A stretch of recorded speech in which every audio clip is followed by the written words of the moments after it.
Recordemos que la evaluación del peligro de contaminación del agua subterránea se puede abordar desde dos enfoques diferentes pero complementarios. El enfoque de la protección del agua subterránea y el enfoque de la protección de las captaciones. En esta oportunidad vamos a ver la etapa de reconocimiento de las principales fuentes potenciales de contaminación y luego el inventario detallado de cargas contaminantes al subsuelo. Existen numerosas actividades potencialmente contaminantes, por ejemplo, en ambientes rurales, la utilización de agroquímicos y la ganadería intensiva constituyen fuentes potenciales de contaminación.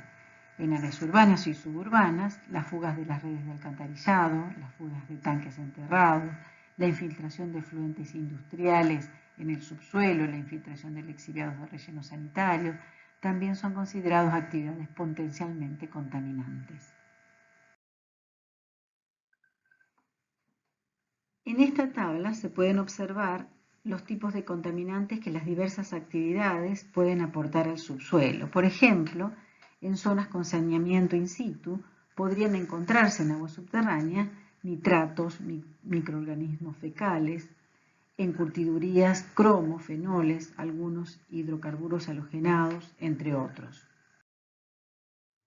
Según la pluma de contaminación que generan, las fuentes de contaminación se pueden clasificar en fuentes difusas, que no generan plumas de contaminación del agua subterránea bien definidas y normalmente impactan en un área extensa del acuífero, como por ejemplo la actividad agropecuaria, fuentes de contaminación puntual, que producen plumas claramente definidas y más concentradas, lo que facilita su identificación y en algunos casos su control, por ejemplo, en las fugas de tanques, y fuentes de contaminación multipuntuales, como es el caso del saneamiento in situ.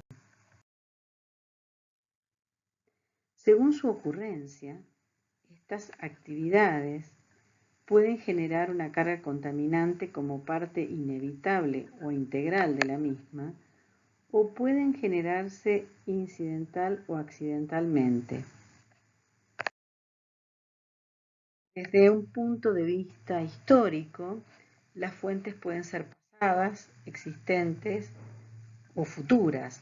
Las fuentes pasadas o heredadas son aquellas en que la actividad cesó años o décadas previas al momento del estudio, pero persisten los procesos de contaminación en el ambiente subterráneo. Las fuentes existentes son actividades que se están desarrollando en el área que es objeto de estudio en la actualidad, y fuentes potenciales futuras son aquellas relacionadas con actividades que se encuentran en una etapa de planificación. Dentro de las fuentes de contaminación difusa se encuentran las áreas residenciales urbanas y la actividad agropecuaria, y dentro de las fuentes de contaminación puntual, la actividad industrial, las lagunas de efluentes, la disposición de residuos sólidos, las estaciones de servicio, actividades mineras y explotación de hidrocarburos, los terrenos contaminados, los cursos de aguas superficiales contaminados, rutas de transporte, cementerios, entre otros.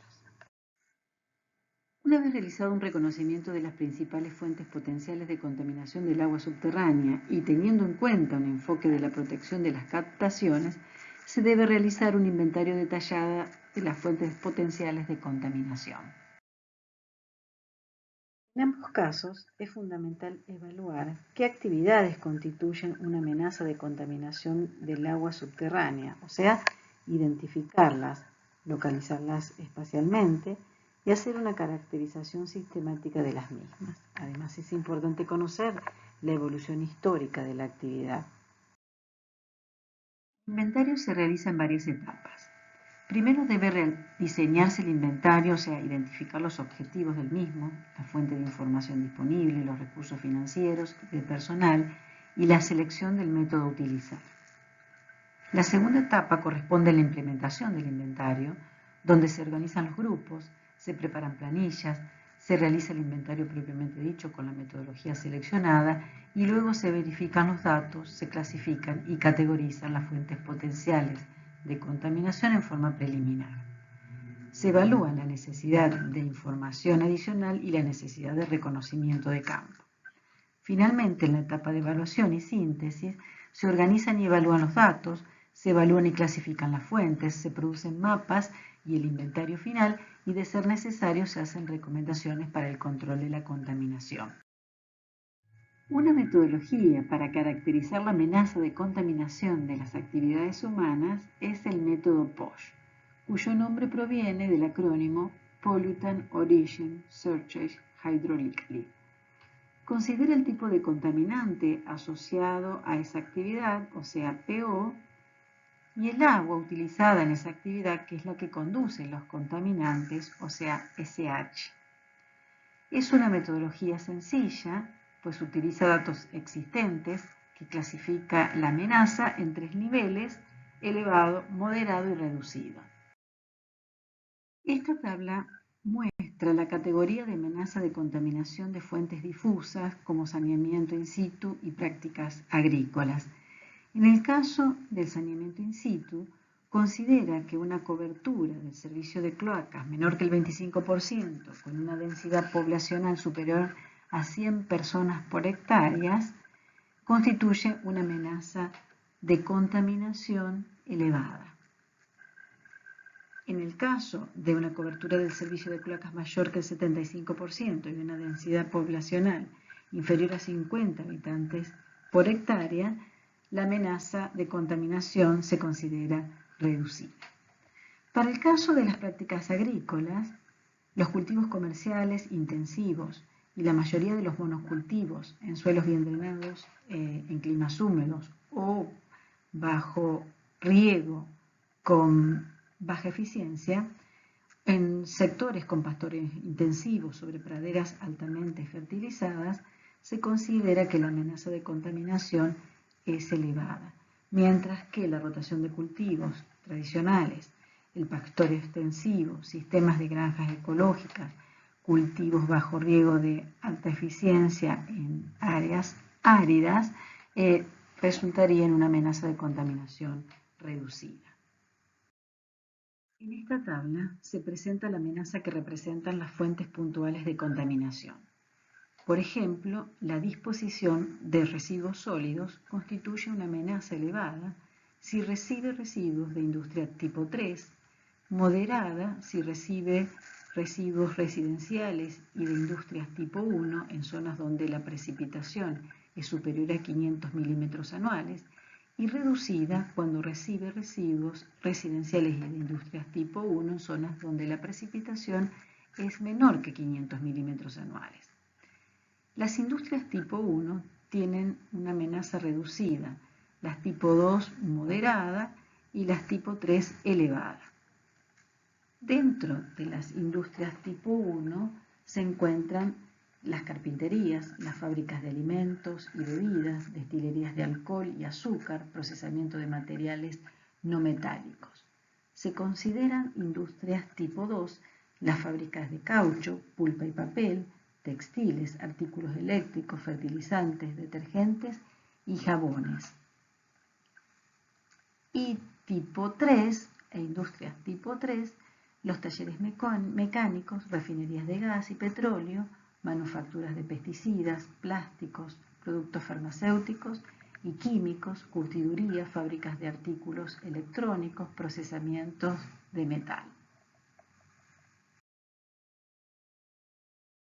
En exploraciones mineras y petroleras se considera que la amenaza de contaminación es elevada, excepto en algunas minas y canteras de materiales inertes en que la amenaza podría ser moderada. Las estaciones de servicio y las rutas con tráfico regular de sustancias químicas peligrosas también podrían considerarse con una amenaza moderada, mientras que los cementerios con una amenaza reducida. Un ejemplo de aplicación del inventario de fuentes potenciales de contaminación del agua subterránea ha sido aplicado en la ciudad de Santa Fe, Argentina, en el año 2017 por la ingeniera Mariana Vera, en el marco del proyecto de investigación Caída Orientado, Diagnóstico Hidrológico Ambiental del área norte de la ciudad de Santa Fe, desarrollado en la Facultad de Ingeniería y Ciencias Hídricas de la Universidad Nacional del Litoral. Finalmente, en un plan de protección de la calidad del agua subterránea, se deberá realizar una evaluación del peligro de contaminación del acuífero. Es importante distinguir entre peligro de contaminación y riesgo de contaminación. Cuando hablamos de peligro, estamos hablando de una probabilidad de que el agua subterránea de un acuífero se contamine a concentraciones superiores a las indicadas en las normativas para agua potable vigentes, cuando una carga contaminante subsuperficial se genera en la superficie del terreno. Y el riesgo de contaminación del agua subterránea es la amenaza a la salud humana por la contaminación de una fuente específica de suministro de agua o la amenaza a un ecosistema por la descarga natural de un acuífero contaminado. Como dijimos anteriormente, el peligro de contaminación del agua subterránea es la interacción entre la vulnerabilidad a la contaminación del acuífero y la amenaza debida a las actividades potencialmente contaminantes. La interacción entre ellos, este peligro de contaminación de agua subterránea, puede resultar en extremo, alto, moderado, bajo y muy bajo. Recordemos este mapa de vulnerabilidad a la contaminación del acuífero en el área de la cuenca del arroyo Cululú en la provincia de Santa Fe, en el que se distinguen áreas de vulnerabilidad media, alta y muy alta. Si consideramos el mapa de vulnerabilidad anterior y que la actividad agropecuaria constituye una amenaza elevada de contaminación del agua subterránea, resultan áreas de peligro de contaminación alto, muy alto y extremadamente alto.